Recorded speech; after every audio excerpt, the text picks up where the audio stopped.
Robert Abela stess f'nofs din il-kampanja ammetta illi ltaqa' mal-akbar kontrabandist fl-istorja ta' pajjiżna li preżentalu proposta dwar faċilità offshore.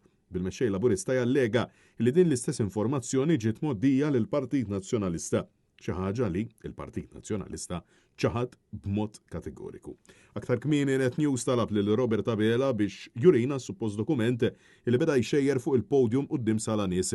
Madankollu rrifjuta li jagħmel dan għax mid-dera kull ma għandu hija faċċata ta' dokument li s'issa ma nafux eżattament x'inhu. Xita, xemx, maltemp, mewċoli, tagħmel il-ġurnata tiegħek taħdem bej sema u ilma, u mbagħad terġa' tagħmel xi oħra dieħel flaxija fil-maltemp.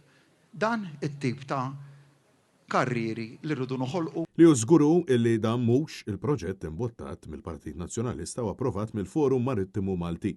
Iżda ma kienx biżżejjed għal Robert Abela li issa oġbu jinsulta ix-xogħol ta' nies illi jaħdmu fuq il-baħar, xogħol ta' kuraġġu imprezzabbli, waqt illi għal xi raġuni f'negattività assoluta beda jkisser b'diskorsu is-settur tal-bunkering. Jiena bdejt nagħti l-ewwel indikazzjonijiet tagħhom rejt l-ewwel faċċata lill-midja.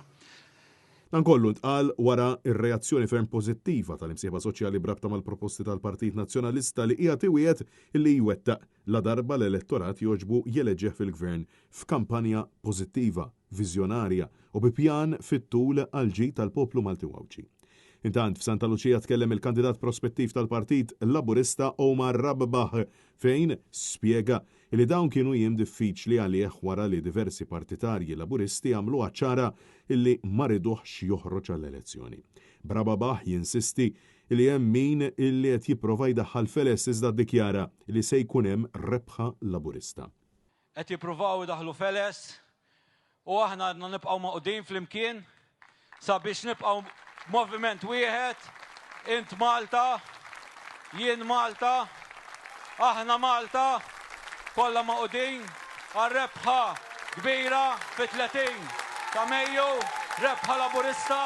Fil-waqt li fi kliemu ġab miegħu ir-razza u r-radika għal din l-attività huwa staqsa lil dawk preżenti jekk iriduhx mat-tim laburista sejħa segwita minn ċabċipa waħda. U bekk ħabbar uffiċjalment illi se jitfa' n-nomina tiegħu bil-Prim Ministru li ħadnu miegħu.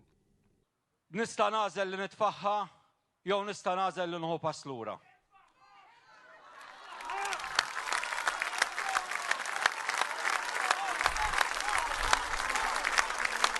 Għalhekk bi pjaċir ġala darba ġibt l-approvazzjoni tagħkom hawnhekk.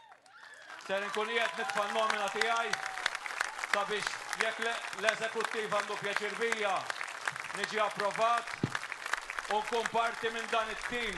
Dan ifisser illi issa fil-jiem li ġejjin l-Eżekuttiv Laburista mistenni jiddeċidi l-eżitu tan-nomina ta' Rabbaħ kif mhux biżżejjed li wieħed jitfa' n-nomina għaliex mhux kull kandidat prospettiv kien aċċettat mill-Eżekuttiv Laburista bħal każ ta' Rodrigo Galdis.